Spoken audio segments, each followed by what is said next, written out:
to talk a little bit about Laura Ingalls Wilder. And now the hit TV show Little House on the Prairie is based on the series of the children's books that were inspired by her experiences as a pioneer girl.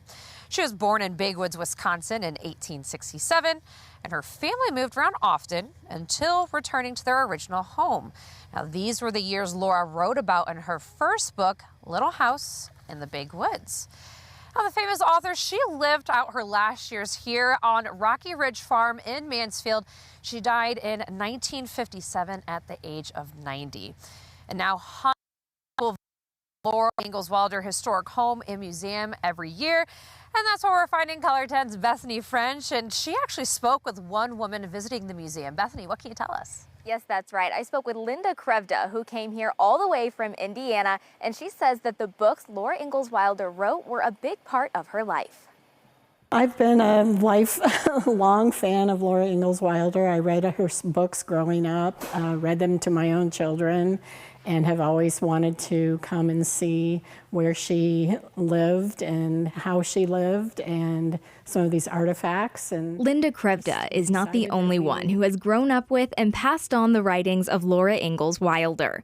Museum director Nicholas Inman tells me many of the people who visit are overcome with fond memories from her books. Sometimes it's people bringing their grandchildren or their great-grandchildren because they were exposed to the books and now they want to introduce a new generation to her. Or maybe it's a mother and her daughter that are coming through because they still watch reruns of Little House on the Prairie. So it's a whole makeup of a fan base from all over the world. The museum features a full timeline of the published books and Wilder's life, as well as artifacts mentioned in her writing like Pa's fiddle. So to walk into the museum and to see iconic pieces that you know from different parts of the story, the life of Laura Ingalls Wilder is kind of exciting. The museum isn't the only part of history at Rocky Ridge Farm. Visitors can also tour the houses where the famous author wrote her books in the 1930s and 40s and lived with her husband until her passing.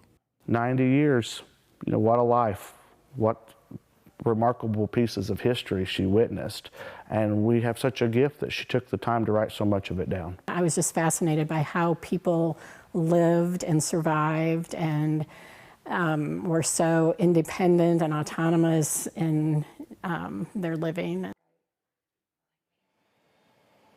The museum and the historic home are available for tours from early March to mid-November. And for more detailed dates and times, you can visit the Wilder Home website. Reporting live in Mansfield, Bethany French, Color 10 News.